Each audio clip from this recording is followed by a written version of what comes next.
What's up guys, you're watching Sid Gamings and today we are going to talk about the PS4, how to use a LAN cable or a connect on your PlayStation 4.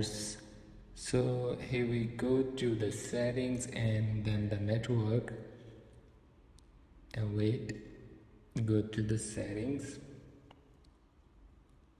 Here's the main menu, settings, and then the network.